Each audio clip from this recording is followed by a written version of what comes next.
السلام علیکم ورحمۃ اللہ وبرکاتہ۔ اصلاح معاشرہ کے نام سے ایک پلے لسٹ نیا شروع کیا گیا ہے۔ اس میں روزانہ یا جیسا جیسا موقع ملے سبق آموز واقعات کے ذریعے آپ سے ہم رابطے میں رہیں گے۔ ہمارے چینل کو سبسکرائب کر لیجئے تاکہ روز بروز چھوٹے چھوٹے واقعات، چھوٹے چھوٹے قصے آپ کو سناتے رہیں، جس کے ذریعے دین اور دنیا کا دونوں کا فائدہ ہو سکتا ہے۔ تو آج کا واقعہ ہے کہ ایران میں ایک بہت بڑا مشہور بادشاہ تھا جس کا نام ہے نوشیروان۔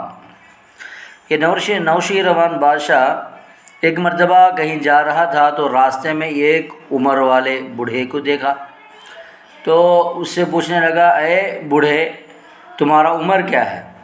تو اس بوڑھے نے کہا کہ میری عمر 4 سال ہے۔ تو بادشاہ نے تعجب سے پوچھا، 80 سال کا بوڑھا اتنی بڑی جھوٹ؟ تو وہ بوڑھا کہنے لگا، جہاں پناہ معاف کرنا، آپ صحیح انداز لگائے ہیں کہ میری عمر 80 سال ہے، لیکن اس 80 سال میں سے 70 پر 6 سال کو نکال دو، اس لیے کہ 70 پر 6 سال میں اپنے لیے، اپنے بیوی بچوں کے لیے، اپنے گھر کے لیے، اپنی خوشی کے لیے جی لیا۔ اس 70 پر 6 سال میں کبھی کسی غریب کو کام نہیں آیا، کسی بھوکے کو کھانا نہیں کھلایا، کسی پیاسے کو پانی نہیں پلایا، کسی یتیم کو سہارا نہیں دیا، کسی کے میں کام نہیں آیا تھا، ایک بھی نیک کام نہیں کیا۔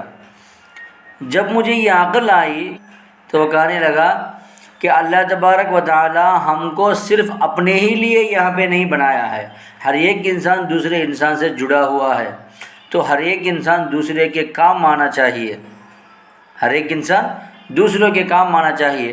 جب مجھے یہ عقل آئی تب سے میں غریبوں کی، بھوکوں کی، پیاسوں کی، تکلیف میں رہنے والوں کی میرے سے جتنا ہو سکتا ہے میں مدد کرتا ہوں، نیکی کا کام کرتا ہوں، نیکیاں کماتا ہوں جو آخرت کے لیے ہے۔ تو جتنے سال میں اپنے آخرت کے لیے، نیکیاں کمانے کے لیے، دوسروں کے لیے جیا ہوں، بس یہی میری عمر ہے۔ میں لوگوں کے پاس یہی شان سے کہتا ہوں کہ میری عمر 4 سال ہے، یعنی 4 سال سے میں نیکی کما رہا ہوں۔ اس بات کو سن کر بادشاہ بہت تعجب ہوا، کتنی اچھی بات کہا ہے۔ تو اب اس قصے سے ہم کو ملنے والا سبق کیا ہے؟ اس قصے سے ہم کو ملنے والا سبق یہ ہے کہ اللہ تبارک و تعالی زندگی دی ہے تو صرف اپنے لیے نہیں۔ اس دنیا میں کوئی بندہ صرف اکیلا پورا بھی وہ خود کر لے ایسا نہیں ہوگا۔ اگر کپڑے ہیں تو دوسروں کے سہارے سے ہی ملتے ہیں، کھانا ہے تو دوسروں کے سہارے سے ہی ملتے ہیں، ہر چیز کسی نہ کسی بندے کے سہارے سے ہی ملتا ہے۔